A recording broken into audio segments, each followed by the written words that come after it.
Bonjour tout le monde, c'est l'heure de la lecture de l'extrait de l'Évangile tel qu'il m'a été révélé de Maria Valtorta, toujours le 10e tome. Le 10e tome est un peu long parce qu'il y a énormément de choses à lire. Donc Maria Valtorta, ici présente, mystique italienne, qui a reçu pendant la Seconde Guerre mondiale la visite de l'Esprit Saint de Jésus, qui lui a donné des visions de la naissance de la Vierge Marie jusqu'à la dormition de la Vierge Marie. Donc il y a 10 tomes donc, qui parlent de ses 3 ans de vie publique et de plein de choses. Maria Valtorta est restée alitée pendant plus de 20 ans. Ses visions lui procuraient des grandes douleurs, comme des crises cardiaques. Le lot de beaucoup de mystiques qui souffrent quand ils ont la visite et une mission de Jésus et de Marie. La souffrance fait partie de l'obéissance et permet d'acquérir beaucoup de vertus.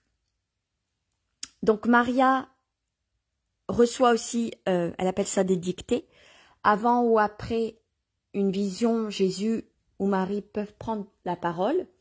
Elle a aussi un guide, une voix intérieure, je ne sais plus comment elle l'appelle exactement, je crois que celui qui l'accompagne et qui lui donne des détails qui ne sont pas donnés dans les visions. Jésus l'appelle Petit Jean, parce que, pour commencer, Jean était l'apôtre préféré de Jésus, et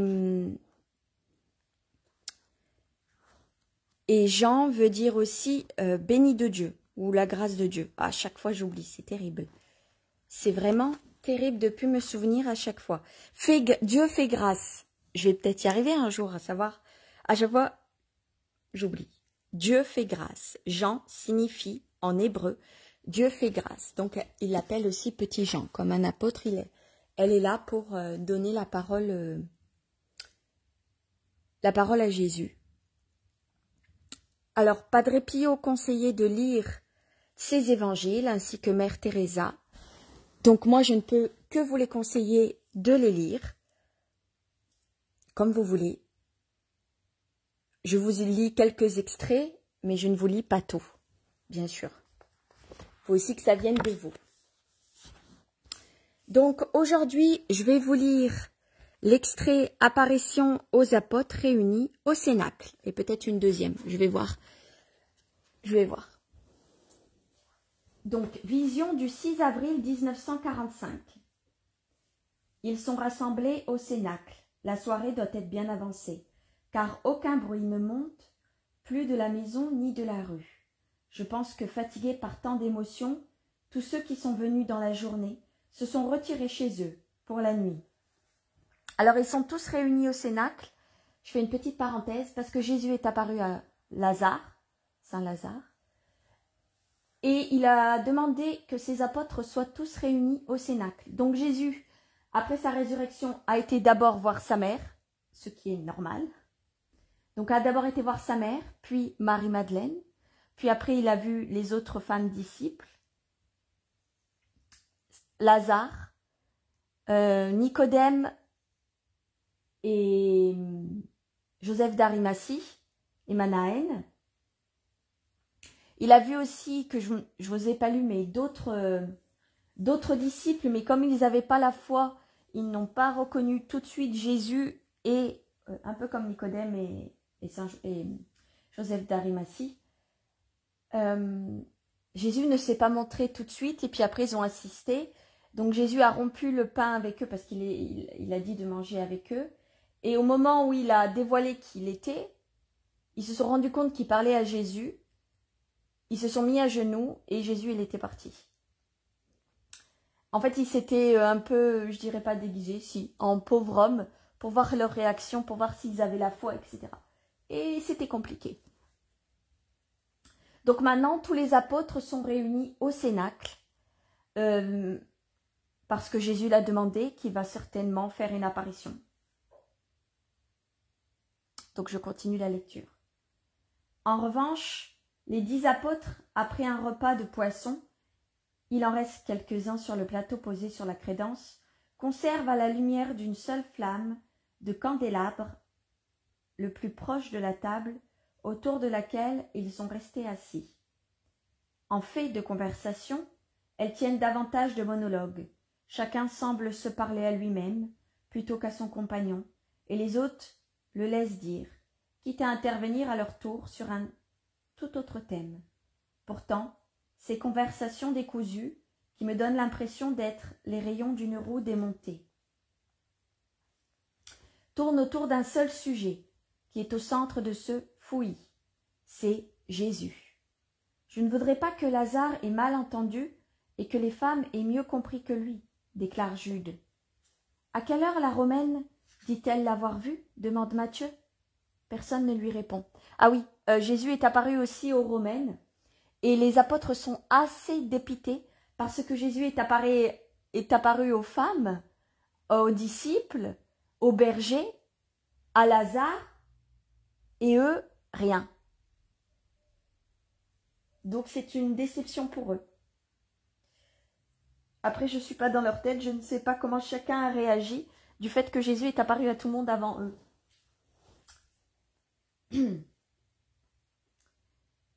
Je reprends la vision. Demain, je vais à Capharnaüm, annonce André. Quelle merveille! Agir de telle façon que c'est le moment précis où sort la litière de Claudia, lance Barthélemy. Nous avons mal fait, Pierre, de nous éloigner aussitôt. Ce matin, si nous étions restés, nous l'aurions vue comme Marie-Madeleine, soupire Jean. Moi, je ne comprends pas comment il peut être à Emmaüs et en même temps au palais. La bilocation, n'oubliez pas, Chantal vous en a parlé, quand Padre Pio avait la bilocation, c'est-à-dire à être à plusieurs endroits en même temps. Ton corps physique peut être là, mais ton âme, en matérialisation, peut être ailleurs. C'est un don que très peu de personnes possèdent, que je sais que Jésus avait la bilocation. Padre Pio, après je ne connais pas d'autres saints qui l'avaient. Ou s'ils l'avaient, en tout cas ils n'en ont pas parlé. Moi je ne comprends pas comment il peut être à Emmaüs et en même temps au palais, et apparaître ici, chez sa mère, chez Marie-Madeleine, chez Jeanne, à la fois, intervient Jacques, fils de Zébédée. Il ne viendra pas. Je n'ai pas suffisamment pleuré pour le mériter. Il a raison. Je suis certain qu'il me fait attendre pendant 3 jours à cause de mes 3 reniements. Comment ai-je donc pu faire cela? Lazare était complètement transfiguré. On aurait dit un soleil, je peux vous l'assurer. Je pense qu'il lui est arrivé la même chose qu'à Moïse, après avoir vu Dieu. Et aussitôt, n'est-ce pas, vous qui étiez là, aussitôt après avoir offert sa vie, s'exclame Simon le Zélote. Personne ne l'écoute. Jacques, fils d'Alphée, se tourne vers Jean. Qu'a-t-il dit aux disciples d'Emmaüs? Il me semble qu'il nous a excusés, non? N'a-t-il pas déclaré que tout était arrivé à cause de notre erreur d'Israélites sur la façon de comprendre son royaume? Jean ne l'écoute pas. Il se tourne pour regarder Philippe et parle en l'air, car il ne s'adresse pas à Philippe.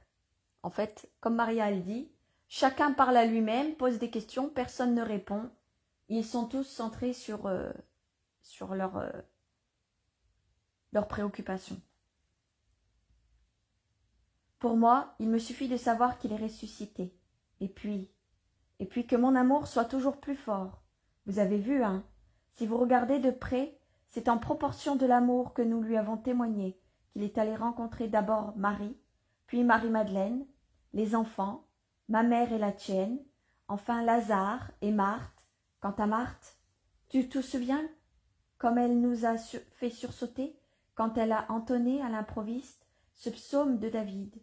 Le Seigneur est mon berger, je ne manque de rien. Sur des prés d'herbes fraîches, il me fait reposer, il me mène vers les eaux tranquilles et me fait revivre. Et ces paroles sont en relation avec ce qu'elle a dit. Il a appelé mon âme à lui. En effet, Marthe semble avoir retrouvé sa route. Auparavant, elle était égarée, elle, la courageuse. Peut-être qu'en l'appelant, il lui a indiqué l'endroit où il la veut. C'est même certain car, s'il lui a donné rendez-vous, il doit savoir où elle sera. Qu'aura-t-il voulu dire en parlant d'un accomplissement des noces? Alors en fait, Marthe aussi a vu Jésus, et Jésus lui a dit qu'il l'appellerait son âme, et que ça serait... comment elle a dit ça? Attendez, j'essaie de vous retrouver la place. Alors ça, c'est les Romaines quand elles sont venues. Ah voilà. Voilà ce que Jésus il a dit à Marthe, à Sainte Marthe. Il m'a donné rendez-vous pour l'heure de la mort et l'accomplissement des noces. Ce qui veut dire que Jésus va venir la chercher, puisqu'il la prévient de sa mort, et l'accomplissement des noces dans la spiritualité de l'Évangile, c'est en fait le mariage entre nous et le ciel, entre nous et Dieu. C'est-à-dire que Jésus vient chercher son épouse ou son époux. Ça n'a pas de lieu comme un être humain, c'est un mariage. À ce moment-là, il appelle ça le mariage puisque ton âme a fini son incarnation, Jésus vient la chercher et elle deviendra, ça sera l'accomplissement des noces. Comme Jésus, il a dit, ça sera l'accomplissement de ses noces à lui, son mariage à lui au ciel. Et donc les apôtres se demandent, qu'aura-t-il voulu dire en parlant de l'accomplissement des noces, qui veut dire le mariage du ciel entre Marthe, Jésus et Dieu et les anges. Philippe le regarde depuis un certain temps, mais l'a laissé monologuer, gémit. Je ne saurais pas que lui dire s'il vient. Je me suis enfuie et je sens que je vais fuir. La première fois, c'était par peur des hommes. Maintenant, c'est par peur de lui. Tous racontent qu'il est très beau. Peut-il donc être plus beau qu'il ne l'était déjà? Demande Barthélemy. Moi je le dirai. Tu m'as pardonné sans même me parler quand j'étais publicain. Pardonne-moi encore une fois par ton silence, car ma lâcheté ne mérite pas que tu t'adresses à moi, annonce Matthieu. Longinus rapporte qu'il s'est demandé, dois-je lui demander de guérir ou de croire? Mais son cœur a répondu, de croire. Et alors la voix a dit, viens à moi. Et il a senti en lui la volonté de croire et en même temps la guérison. Ce sont ses propres mots, affirme Jude. Longinus est le Romain, le bourreau, enfin la personne qui a mis Jésus sur la croix. Comme Jésus lui a toujours dit, tu dois obéir, mais ne pas faire de zèle, ne pas faire plus que ce que l'on te demande, ne pas torturer, etc. Et donc Longinus a obéi, comme Jésus lui a dit. Il a fait son travail, il a mis Jésus sur la croix, et il lui a transpercé le cœur d'une lance quand Jésus est mort. Par contre, ça, je ne sais pas pourquoi ce geste. Je ne sais pas, ce n'était pas par cruauté parce que Jésus était déjà mort, mais il a dit qu'il l'avait fait pour une raison particulière, mais je ne sais pas quelle est cette raison. Et Longinus, donc du coup, a eu la visite de Jésus après sa mort, et Longinus deviendra un chrétien avec les femmes romaines, Valéria, etc., etc. Ce sont les premiers Romains chrétiens qui vont arriver après la mort du Christ et la résurrection. Personnellement, je soutiens que Lazare a été récompensé si vite à cause de son offrande. J'ai dit moi-même, ma vie pour ta gloire, mais il n'est pas venu, soupire Simon le Zélote. Qu'en penses-tu, Simon? Toi qui es cultivé, dis-moi, quel mot dois-je employer pour lui faire comprendre que je l'aime et que je lui demande? Pardon. Et toi, Jean, tu as parlé beaucoup avec Marie. Aide-moi, par pitié. Ne laisse pas seul le pauvre Pierre. Jean est ému de compassion pour son compagnon, humilié, et il répond. Je lui dirai tout simplement, je t'aime. Je t'aime. Je t'aime. L'amour inclut le désir du pardon et le repentir. Mais je ne sais pas, Simon, quel est ton avis? Simon le Zélote dit, je répéterai le cri des miraculés. Jésus, aie pitié de moi. Je dirai Jésus, et c'est tout, car il est bien plus que le fils de David. C'est bien ce que je pense, ce qui me fait trembler. Oh, je me cacherai la tête. Ce matin, je redoutais de le voir. Tu es néanmoins entré le premier, mais n'aie donc pas peur. On dirait que tu ne le connais pas, lui dit Jean pour l'encourager. La pièce s'illumine. Viens. La pièce s'illumine, vivement, comme un éclair éblouissant. Les apôtres se cachent le visage, craignant que ce soit la foudre, mais ils n'entendent pas de bruit et relèvent la tête.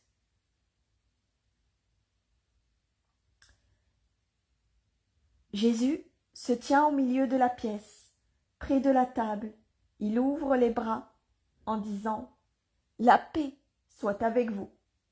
Personne ne répond. Les uns sont plus pâles, d'autres plus rouges. Ils le fixent tous, craintifs et émus, fascinés, et en même temps un peu tentés de fuir. Ça m'émeut toujours, excusez-moi, à chaque fois qu'il y a une apparition de Jésus, ça me fait pleurer.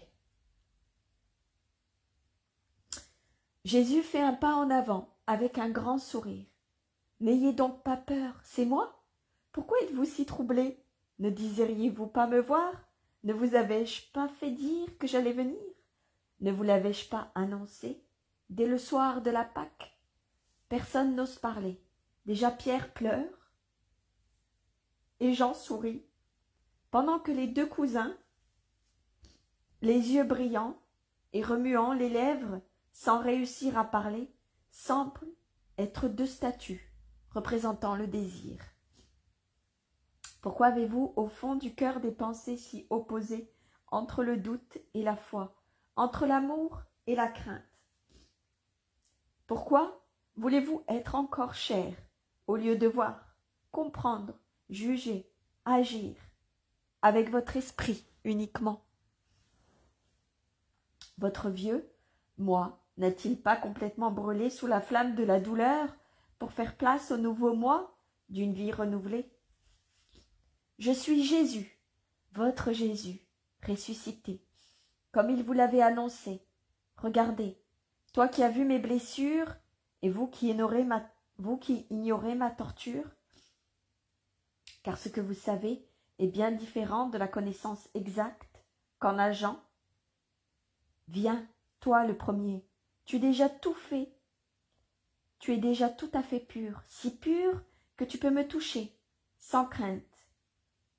L'amour, l'obéissance, la fidélité t'avaient déjà rendu pur. Mon sang, dont tu as été inondé quand tu m'as descendu de la croix, a fini de te purifier. Regarde, ce sont des vraies mains et de vraies blessures. Observe mes pieds, tu vois la marque du clou? Oui, c'est vraiment moi, et non pas un fantôme. Touche-moi, les sceptres n'ont pas de corps. Moi, j'ai une vraie chair, sur un vrai squelette. Il parle à Jean.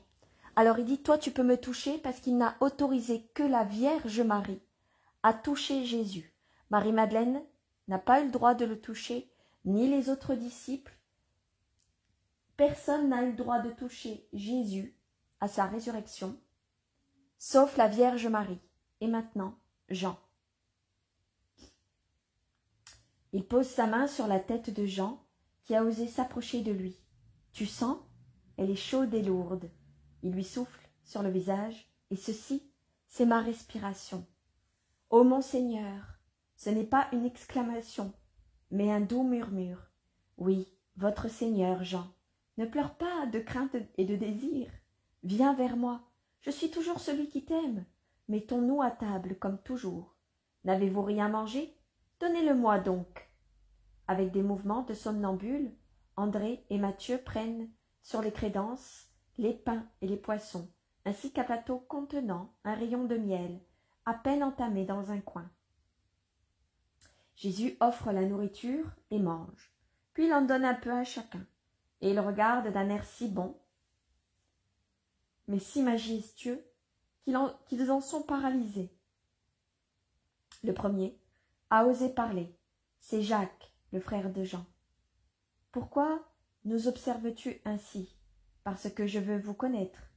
tu ne connais pas encore? Comme vous ne me connaissez pas. Si vous me connaissiez, vous sauriez que je suis qui je suis, et vous trouveriez les mots pour me faire part de votre tourment. Vous vous taisez, comme en face d'un étranger, puissant que vous craignez. Tout à l'heure, vous parliez, cela fait presque 4 jours que vous réfléchissez à l'attitude que vous aurez à cet instant.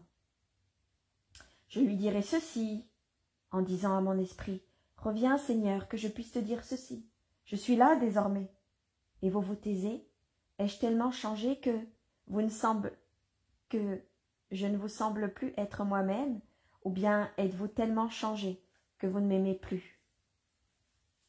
Jean, assis auprès de Jésus, retrouve son geste habituel de poser sa tête sur sa poitrine, en murmurant « Moi je t'aime, mon Dieu !» Mais il se raidit pour s'interdire cet abandon, par respect pour le resplendissant Fils de Dieu. En effet, Jésus a beau avoir un corps en tout point semblable au nôtre, il semble irradier d'une lumière, mais lorsqu'il attire sur son cœur, Jean ouvre les digues de ses larmes de joie. C'est le signal pour tous. Pierre, de place après Jean, glisse entre la table et son siège et pleure en criant « Pardon, pardon, retire-moi de l'enfer où je me trouve depuis si longtemps. Dis-moi que tu as vu mon erreur pour ce qu'elle a été, non pas une faute de l'esprit, mais une faiblesse de la chair qui a dominé le cœur. Dis-moi que tu as vu mon repentir, il durera jusqu'à la mort. Mais toi, dis-moi que, comme Jésus, je ne dois pas te craindre, et moi, je chercherai à bien agir, de façon à être pardonné, même par Dieu, et à ma mort, et avoir seulement un grand purgatoire à faire. Viens ici, Simon, fils de Jonas. J'ai peur. Viens ici, ne sois pas lâche. Je ne mérite pas de venir près de toi. Viens ici. Que t'a dit ma mère? Si tu ne le regardes pas sur ce suaire, tu n'aurais jamais plus le courage de le regarder. Homme borné que tu es. Ce visage ne t'a-t-il pas dit, par son regard douloureux, que je te comprenais et que je te pardonnais? J'ai pourtant donné ce linge pour qu'il vous soit un signe de réconfort, d'absolution, de bénédiction, un guide. Mais que vous a fait Satan pour vous aveugler à ce point? Je te le dis, si tu ne me regardes pas maintenant, que j'ai encore un voile étendu sur la gloire, pour me mettre à la portée de votre faiblesse, tu ne pourras jamais plus venir sans peur à ton Seigneur. Et que t'arrivera-t-il alors? Tu as péché par présomption? Veux-tu pécher de nouveau par obstination? Viens, te dis-je. Pierre se traîne sur ses genoux, entre la table et les sièges. Les mains sur son visage en larmes. Jésus l'arrête. Quand il arrive à ses pieds, en lui posant la main sur sa tête, Pierre, en pleurant plus fort, saisit cette main et la baise dans un vrai sanglot sans frein. Il ne sait que répéter « Pardon, pardon, pardon ». Jésus se dégage de son étreinte en faisant levier de sa main sous le menton de l'apôtre. Il l'oblige à lever la tête et fixe de ses yeux brillants et sereins les yeux de Pierre, rougis, brûlés, déchirés par le repentir. Il semble vouloir lui transpercer l'âme. Puis il lui dit « Allons, lève l'opprobre de Judas, embrasse-moi là où il m'a embrassé, lave par ton baiser la marque de la trahison. »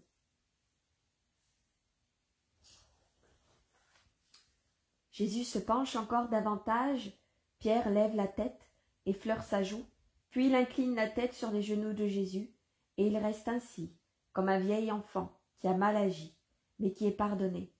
Maintenant que les autres voient la bonté de leur Jésus, ils retrouvent un peu de hardiesse, et s'approchent comme ils peuvent. Viennent d'abord ses cousins, ils voudraient dire tant de choses, mais rien ne sort. Jésus les caresse et les encourage d'un sourire. Matthieu s'avance avec André et dit « Comme à Capharnaüm », et André « Moi, Je t'aime, moi.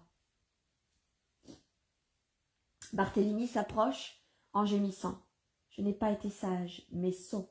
Lui est sage. Et il désigne Simon le Zélote, auquel Jésus sourit déjà. Jacques, fils de Zébédée, vient à son tour et murmure à Jean. Dis-le lui, toi. Jésus se tourne. Tu l'as répété depuis 4 soirs, et depuis tout ce temps, j'étais plein de compassion pour toi. Philippe, en dernier lieu, arrive tout courbé, mais Jésus le force à lever la tête et lui dit « Pour prêcher le Christ, il faut davantage de courage. » Maintenant qu'ils sont tous autour de Jésus, ils s'enhardissent peu à peu et retrouvent ce qu'ils ont perdu ou craignent d'avoir perdu pour toujours. La confiance, la tranquillité réapparaissent, et bien que Jésus soit si majestueux qu'il tient ses apôtres dans un respect nouveau, il trouve finalement le courage de parler. C'est son cousin Jacques qui soupire. « Pourquoi nous avoir fait cela, Seigneur? Tu savais bien que nous ne sommes rien et que tout vient de Dieu. Pourquoi ne nous as-tu pas donné la force de nous tenir à tes côtés ?» Jésus le regarde et sourit, sans mot dire. Simon le Zélote prend la parole à son tour. « Maintenant, tout est accompli. Tu ne dois plus rien souffrir. Mais ne me demande plus jamais une telle obéissance. »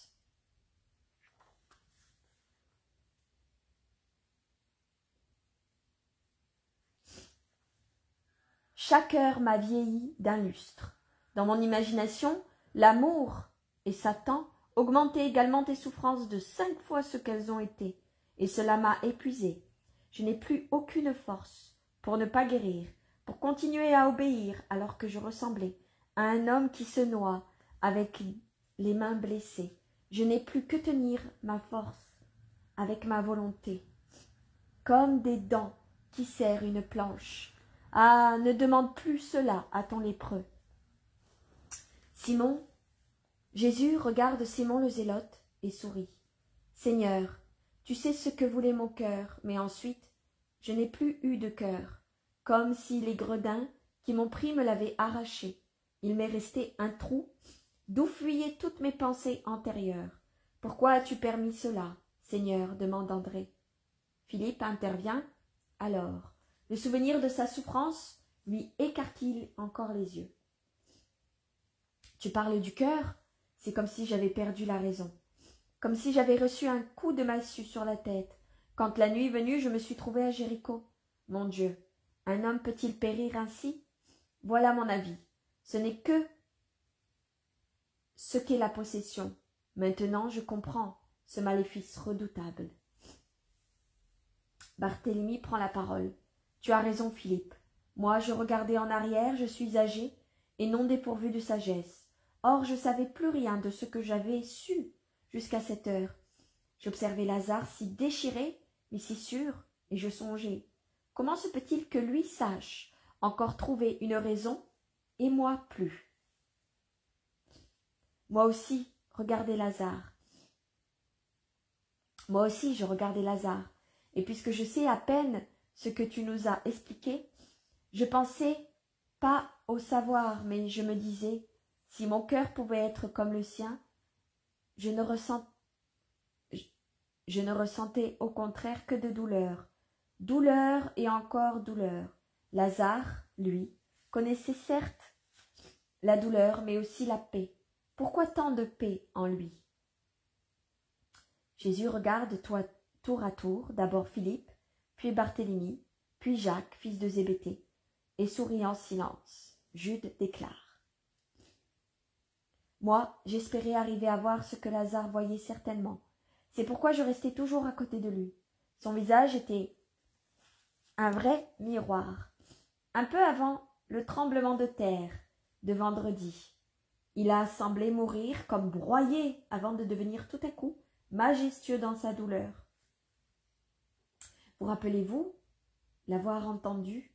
Le devoir accompli donne la paix. Nous avons tous cru à quelques reproches à notre rencontre. ou à l'approbation de son propre comportement. Je pense aujourd'hui qu'il disait cela pour toi.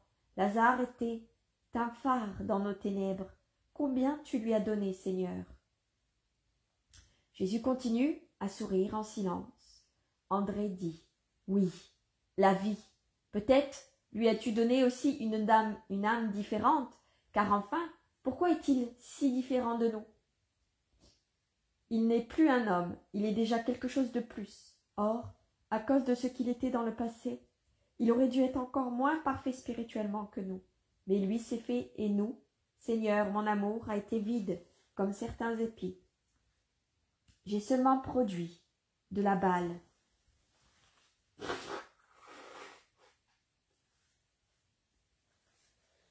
Excusez-moi. Et Matthieu, moi, je ne peux rien demander. J'ai tant obtenu avec ma conversion, mais oui, j'aurais voulu avoir ce qu'a reçu Lazare, une âme donnée par toi, car je suis de l'avis d'André. Marie-Madeleine et Marthe ont été des phares, elles aussi, serait-ce la race? Vous ne les avez pas vues. L'une était pitié et silence, l'autre. Ah, si nous avons tous été un faisceau autour de la bénie, c'est parce que Marie de Magdala nous a regroupés avec les flammes de son courageux amour. Oui, j'ai dit la race, mais il est plus juste de parler d'amour. Tous les trois, ils nous ont dépassés en amour. C'est pour cela qu'ils ont été ce qu'ils furent, dit Jean. Lazare, Marthe et Marie-Madeleine sont frères et sœurs, ce qui fait Saint-Lazare, Sainte Marie-Madeleine, Sainte Marie-Madeleine, sainte patronne de tous les gens qui se sentent prisonniers dans leur vie et pour d'autres grâces, et Sainte Marthe pour rencontrer l'âme sœur, l'amour. Saint-Lazare, je ne sais pas par contre. Jésus sourit et continue de se taire. Ils en ont été grandement récompensés. C'est à eux que tu es apparu, à tous les trois. À Marie, tout de suite après ta mère. Les apôtres éprouvent manifestement une certaine jalousie de ces apparitions privilégiées. Marie te s'est ressuscitée depuis si longtemps. Or, il nous a fallu attendre cet instant pour te voir. Elles n'ont plus aucun doute, et nous, au contraire, voilà. C'est seulement maintenant que nous sentons que rien n'est fini. Pourquoi leur être apparu à elles, Seigneur, si tu nous aimes encore, et si tu nous repousses pas, demande Jude. Oui, pourquoi aux femmes, et en particulier à Marie, Madeleine? Tu as même touché son front, et elle assure qu'il lui semble porter une couronne éternelle. Et à nous, tes apôtres, rien. Jésus ne sourit plus. Son visage n'est pas troublé, mais il ne sourit plus. Il regarde sérieusement Pierre, qui a parlé le dernier, reprenant de la hardiesse à mesure que sa peur se dissipe, et il dit « J'avais 12 apôtres. Je les ai aimés de tout mon cœur. Je les avais choisis, et comme une mère, j'avais pris soin de leur faire grandir dans ma vie. Je n'avais pas de secret pour eux. Je leur disais tout, je leur expliquais tout, je leur pardonnais tout, leur idée humaine, leur étourderie, leur entêtement, tout. Et j'avais des disciples riches et des pauvres, j'avais des femmes, au passé ténébreux, ou de faible constitution, mais mes préférés étaient les apôtres. Mon heure est venue, et l'un m'a trahi et livré au bourreau.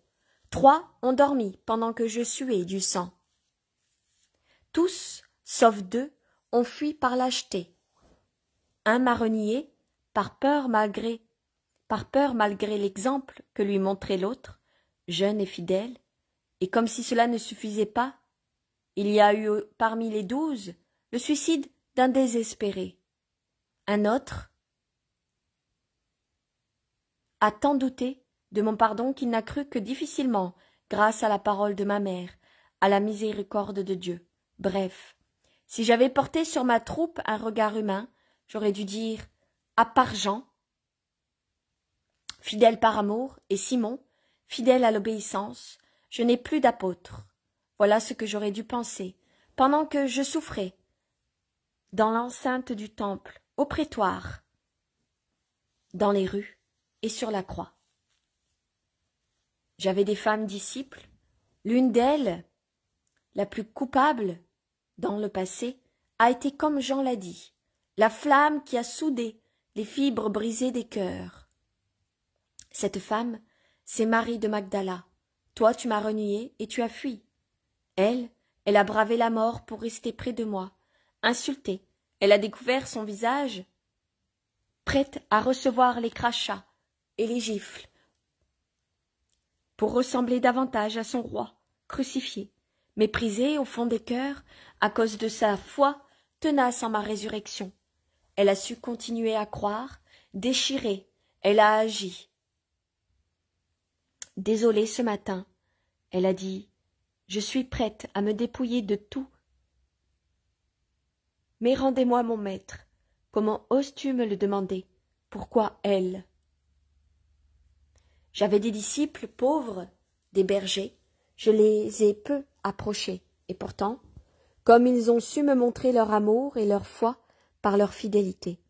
J'avais des disciples timides, comme toutes les femmes de ce pays, et pourtant, elles ont su quitter leur maison et venir dans la marée d'un peuple qui me blasphémait pour m'apporter le secours que mes apôtres m'avaient refusé. J'avais des païens qui admiraient le philosophe, j'étais cela pour elles, mais ces puissantes romaines ont su s'abaisser aux usages juifs pour me dire, à l'heure de l'abandon d'un monde, « Ingrat, nous sommes tes amis. » J'avais le visage couvert de crachats et de sang, les larmes et la sueur coulaient sur mes blessures, la saleté et la poussière s'incrustaient sur ma peau. Quelle est la main qui m'a essuyé? La tienne? La tienne? Celle de qui? Aucune de vos mains. Mais celui qui se tenait aux côtés de ma mère, celui-ci rassemblait les brebis dispersées, c'est-à-dire vous. Car si mes brebis étaient dispersées, auraient-elles pu venir à mon secours? Tu cachais ton visage par peur du mépris du monde au moment où ton maître, l'innocent, était couvert de mépris par le monde entier. J'avais soif, oui, sache aussi cela, je mourais de soif, je n'avais plus que de fièvre et de douleur. Le sang avait déjà coulé à Gethsémani, tant je souffrais d'être trahi, abandonné, renié, frappé, submergé par le nombre infini des fautes et par la rigueur de Dieu, et il avait coulé au prétoire. Qui a pensé à me donner une goutte pour ma gorge en feu? Une main d'Israël? Non. La pitié d'un païen. Cette même main qui, par un décret éternel, m'ouvrit la poitrine pour montrer que mon cœur avait déjà une blessure mortelle. Et c'était celle de l'absence de l'amour, la lâcheté, la trahison, m'avait faite. Un païen, je vous le rappelle. Je coupe 2 minutes. Le païen, c'est le romain. Comment il s'appelle déjà? Celui qui... non, c'est pas Libinus, c'est... Longinus, pardon. C'est Longinus qui a donné à boire et c'est de lui que parle Jésus. Et je voulais savoir pourquoi Longinus avait ouvert, après la mort de Jésus, pourquoi il avait pris la lance et pourquoi il avait ouvert après la mort le cœur de Jésus. Pourquoi il avait fait une ouverture aux plaies de Jésus. Et en fait, Jésus vient de l'expliquer. Merci mon Jésus, parce que je me demandais pourquoi Longinus, il avait fait ça. Par un décret éternel, m'ouvrit la poitrine pour montrer que mon cœur avait déjà une blessure mortelle, et c'était celle d'absence d'amour. Voilà pourquoi Longinus a ouvert la poitrine de Jésus, et pourquoi Jésus a une plaie au cœur, c'est pour montrer l'absence d'amour des gens. Mais merci mon Jésus, parce que je ne savais pas pourquoi ça avait été fait. Je reprends la lecture. Un païen, je vous le rappelle, j'ai eu soif et tu m'as donné à boire. De tout Israël, il ne s'est trouvé personne pour me réconforter, que ce soit dû à l'impossibilité de le faire, comme ma mère et les femmes fidèles, ou à la mauvaise volonté. Mais un païen trouva pour l'inconnu que j'étais la pitié que mon peuple m'avait refusée. Il trouvera au ciel la gorgée qu'il m'a donnée. En vérité, je vous le dis, j'ai refusé tout réconfort, puisque, quand on est victime, il ne faut pas adoucir son sort, mais je n'ai pas voulu repousser le païen, car dans son offrande, j'ai savouré le miel de tout l'amour que me donneront les païens pour compenser l'amertume qui m'est venue d'Israël. Alors je fais une petite parenthèse. Jésus a repoussé toutes les choses, oui, pour être victime totale dans son sacrifice. Mais le geste, même s'il est refusé, vaut le geste d'amour. C'est-à-dire que même si les gens voyaient qu'il refusait, ils demandaient, et ça, c'est un acte d'amour. L'acte d'amour prévaut sur le refus de Jésus. C'est-à-dire que même s'il voulait être victime totale et qu'il aurait refusé, il fallait quand même lui proposer. En vérité, il ne m'a pas ôté ma soif, mais le découragement, oui. J'ai accepté cette gorgée ignorée pour attirer à moi celui qui, déjà penchait vers le bien. Que le Père le bénisse pour sa pitié. Vous ne parlez plus? Pourquoi ne demandez-vous pas pourquoi j'ai agi ainsi? Vous ne l'osez pas? Je vais vous le dire. Je vais tout vous dire. Des raisons de cette heure. Qui êtes-vous? Mes continuateurs, oui. Vous êtes, malgré votre égarement, que devez-vous faire? Convertir le monde au Christ. Convertir. C'est la chose la plus difficile et la plus délicate, mes amis.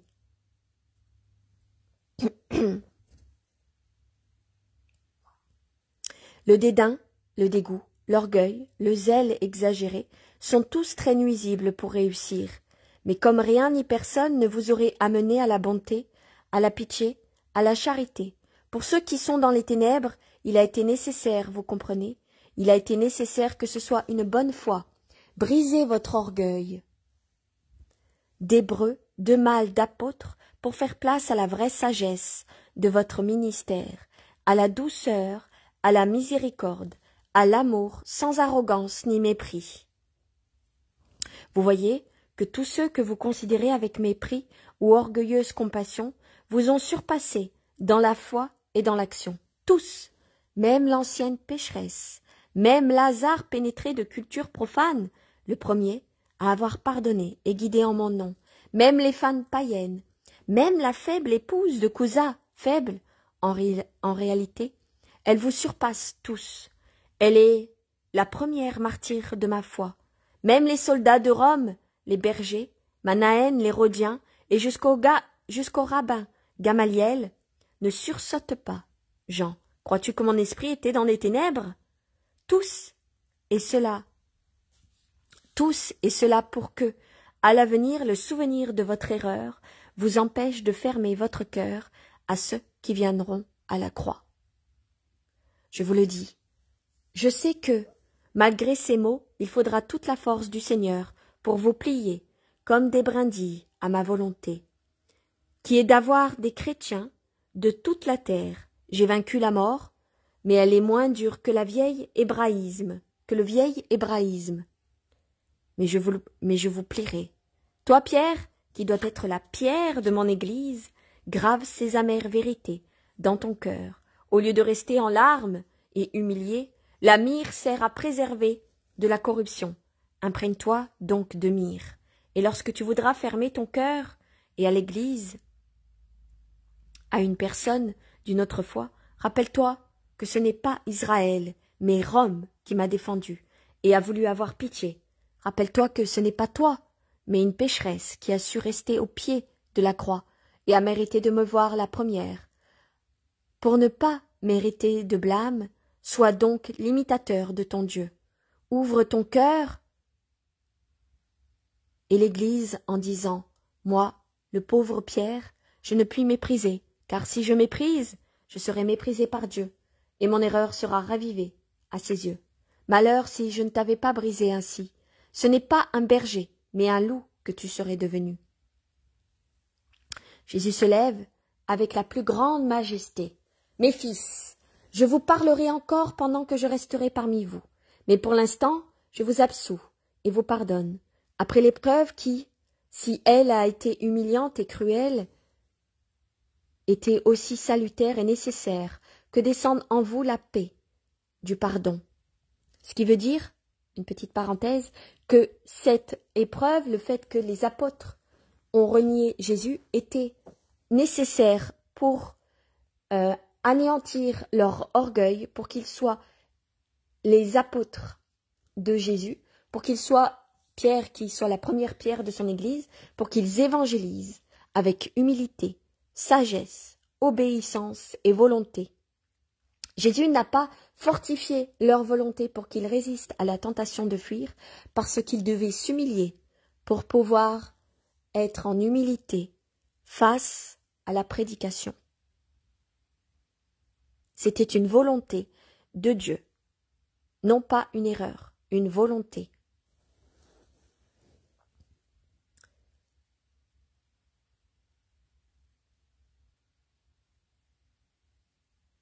Une fois qu'elle sera dans votre cœur, redevenez mes amis fidèles et courageux. Le Père m'a envoyé dans le monde, à mon tour je vous envoie dans le monde. Continuez mon évangélisation. Des misères de toutes sortes viendront à vous, pour vous demander quelque soulagement. Soyez bons, en pensant à votre propre misère, quand vous êtes restés sans votre Jésus. Soyez éclairés. Dans les ténèbres, il n'est pas permis de voir. Soyez purs, pour donner la pureté. Soyez amour pour aimer. Puis viendra celui qui est lumière, purification et amour. Mais en attendant, pour vous préparer à ce ministère, je vous communique l'Esprit Saint. Ceux à qui vous remettez leurs péchés, ils leur seront remis. Ceux à qui vous les retiendrez, ils leur seront retenus. Que votre expérience vous apporte un jugement juste. Que l'Esprit Saint vous rende saint pour sanctifier. Que la volonté sincère de surmonter vos manquements vous rende héroïque pour la vie qui vous attend. J'ai encore d'autres directives pour vous, mais attendons que l'absent soit revenu. Priez pour lui. Restez dans ma paix et sans agitation, en doute sur mon amour. L'absent, il parle de Thomas. L'apôtre Thomas, qui est saint Thomas, qui ne croit que ce qu'il voit, est absent. Donc ils ne sont pas 11, ils sont 10. Thomas a fui, et personne ne sait où il est. Donc Jésus, enfin si Jésus sait, Jésus dit qu'avant de donner ses volontés, il faut que Thomas revienne, et qu'il faut prier pour lui. Et Jésus disparaît, comme il est entré, laissant une place vide entre Jean et Pierre. Il s'éclipse dans une lumière qui fait fermer les yeux, tant elle fascine. Quand leurs yeux éblouis se rouvrent, ils trouvent seulement que la paix de Jésus est restée. Flamme qui brûle, soigne et consume les amertumes du passé, dans un unique désir, servir. Et la vision se termine. Je vais vous lire juste la vision du retour de Thomas et son incrédulité. N'oubliez pas, cet apôtre Thomas, c'est saint Thomas, qui ne croit que ce qu'il voit. Le 7 avril, je pense que pour ceux qui ont le manque de foi, devraient prier saint Thomas. Saint Thomas est un bon saint pour ceux qui sont tièdes, incrédules, etc. Le 7 avril 1945, les 10 apôtres se tiennent dans la cour de la maison du Cénacle. Ils discutent, ils prient, un moment, puis ils reprennent leur conversation. Simon le Zélote dit « Je suis vraiment affligé de la disparition de Thomas. Je ne sais plus où le chercher. Moi non plus, soupire Jean. Il n'est pas chez ses parents. Personne ne l'a vu. Pourvu qu'on ne l'ait pas arrêté. Si c'était le cas, le maître n'aurait pas annoncé « Je poursuivrai quand l'absent sera là. » C'est vrai. Néanmoins, je veux encore aller à Béthanie. Peut-être erre-t-il dans les collines sans oser se montrer.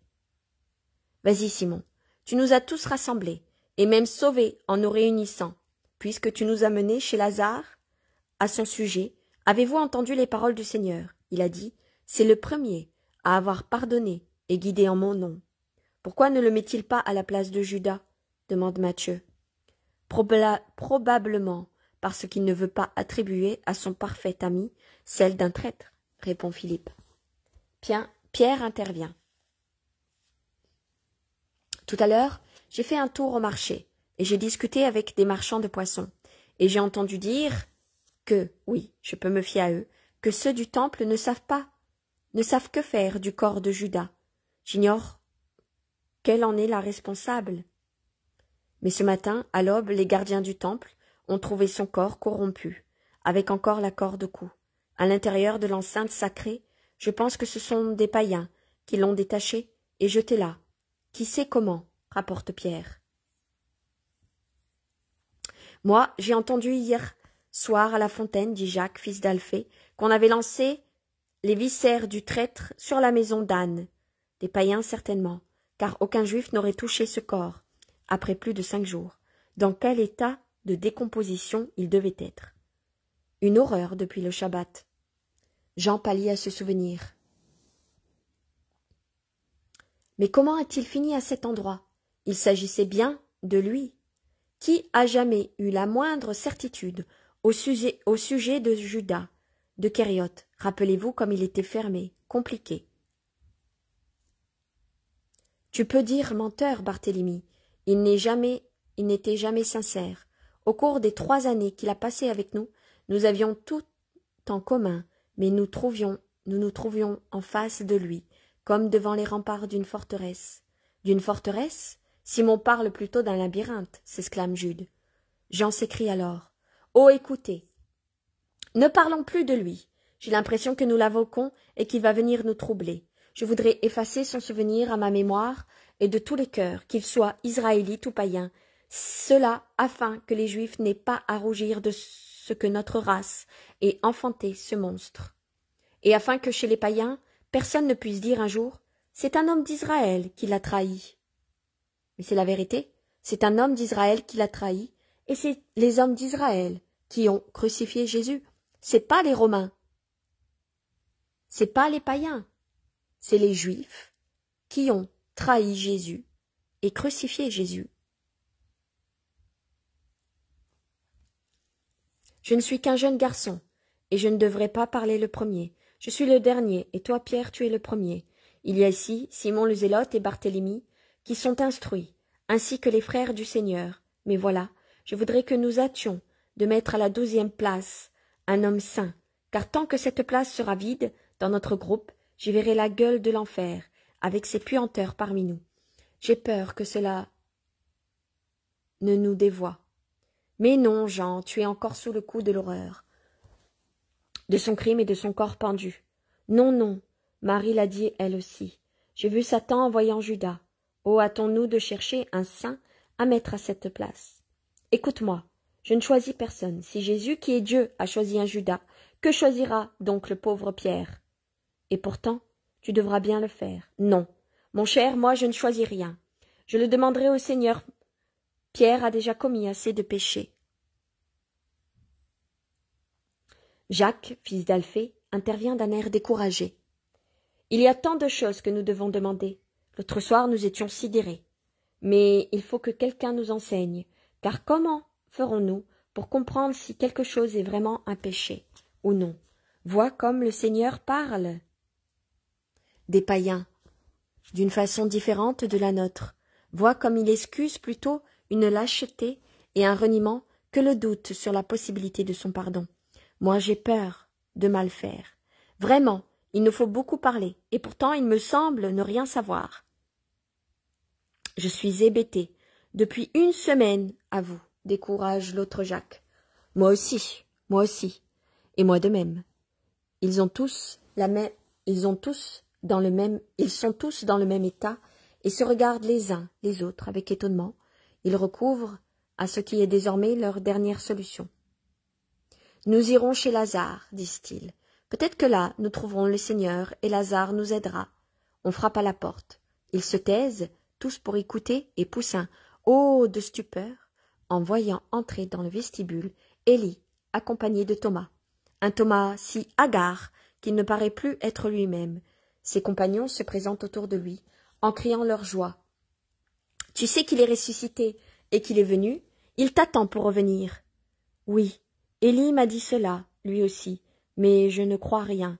Je crois ce que je vois. Or, je vois que, pour nous, c'en est fini. Je vois que nous sommes tous dispersés. Je vois qu'il n'y a même plus un tombeau où le pleurer. Je vois que le sang Édrin veut se débarrasser à la fois de ce complice dont il décrète l'inhumation, comme si c'était un animal souillé, au pied de l'olivier.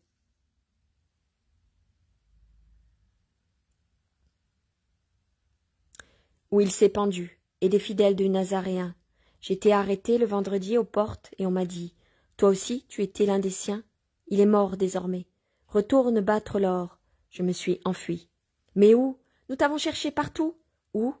Je suis allé jusqu'à la maison de ma sœur à Rama, mais je n'ai pas osé entrer, car pour qu'une femme ne m'adresse pas de reproches, alors j'ai erré à travers les montagnes de Judée, et hier j'ai fini à Bethléem, dans sa grotte, que j'ai pleuré. J'ai dormi dans les décombres, et c'est là que m'a trouvé Élie à son arrivée. Je ne sais pourquoi. Pourquoi? Tout simplement parce qu'au moment de joie ou de douleur trop grande, on va là où on se met le mieux, où on se sent le mieux. Bien des fois, ces années-ci, je suis allé là-bas, de nuit comme un voleur, pour me sentir caresser l'âme par le souvenir de ces vagissements. Je m'échappais dès le lever du soleil pour ne pas être lapidé, mais j'étais déjà consolé. Cette fois, j'y suis allé pour dire à cet endroit « Je suis heureux », et pour en prendre ce que je peux. C'est ce que nous avons décidé. Nous voulons prêcher sa foi, mais nous en recevrons la force d'un morceau de ce mur, une poignée de cette terre, une écharde de ces poteaux. Nous ne sommes pas assez saints pour oser prendre la terre du calvaire. Tu as raison, Élie. Nous devrions le faire, nous aussi, et nous le ferons. Mais Thomas dormait et pleurait. Je lui ai dit « Réveille-toi ». Il ne pleure plus, il est ressuscité. Il refusait de me croire, mais j'ai tellement insisté que je l'ai convaincu. Le voici, maintenant qu'il est parmi vous. Je me retire, je rejoins mes compagnons, qui partent en Galilée. Paix à vous. Élie s'en va. Thomas, il est ressuscité. C'est moi qui te l'affirme. Il a été avec nous, il a mangé, il a parlé, il nous a bénis, il nous a pardonnés, il nous a donné le pouvoir de pardonner. Oh, pourquoi n'es-tu pas venu plus tôt? Thomas ne sort pas de son abattement, il hoche la tête têtu. Je ne crois pas. Vous avez vu un fantôme. Vous êtes tous fous, à commencer par les femmes. Un homme mort ne ressuscite pas. Un homme non, mais lui est Dieu, ne le crois-tu pas? Si, je crois qu'il est Dieu, mais précisément parce que je le crois, je dis que si bon qu'il puisse être, il peut l'être au point de venir parmi ceux qui l'ont si peu aimé. Et j'ajoute que si humble qu'il soit, il doit en avoir assez de s'humilier dans notre carne. Non, il l'est certainement, triomphant au ciel, et peut-être apparaîtra-t-il comme esprit. Je te dis peut-être, nous ne méritons même pas cela. Mais ressuscité en chair et en os, non, je ne le crois pas. Mais puisque nous l'avons embrassé, vu, mangé, entendu sa voix, senti sa main, vu ses blessures, je ne crois rien, je ne peux le croire. Pour croire, je devrais voir. Si je vois pas dans ses mains le trou des clous, et si je n'ai mis pas le doigt, et si je ne touche pas les blessures de ses pieds, et si je ne mets pas ma main à l'endroit où la lance a ouvert son côté, je ne croirai pas. Je ne suis pas un enfant ou une femme, je veux l'évidence, ce que ma raison ne peut accepter. Je le refuse. Or, je ne peux accepter votre parole.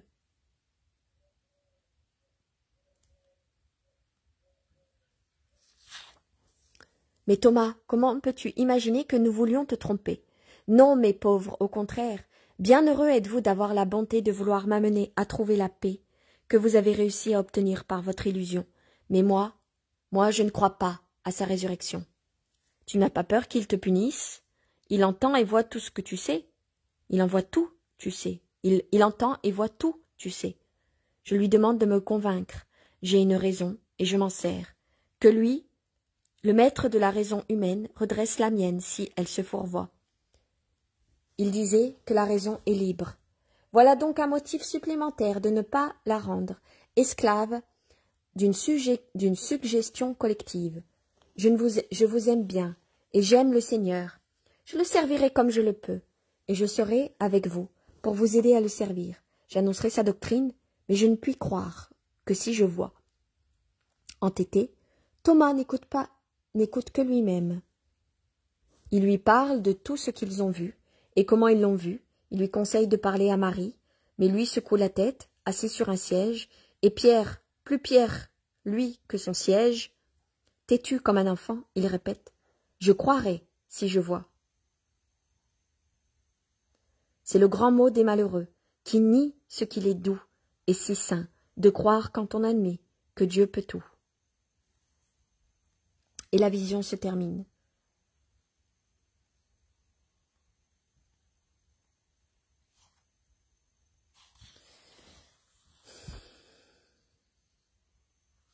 Je vous lirai la suite, soit tout à l'heure, soit demain, parce que je dois y aller, mais la troisième vision, c'est l'apparition aux apôtres en présence de Thomas. Peut-être que vous voulez la suite de savoir comment va réagir Thomas face à la vision de Jésus. Mais je dois y aller, donc je vous lirai soit demain matin, soit la suite tout à l'heure. Je vous dis à tout à l'heure pour la neuvaine et pour les neuvaines et les chapelets et les prières quotidiennes. Que Dieu vous accorde sa paix, Jésus et Marie leur miséricorde, et si je ne vous vois pas tout à l'heure, à demain. Bisous. Bonne journée.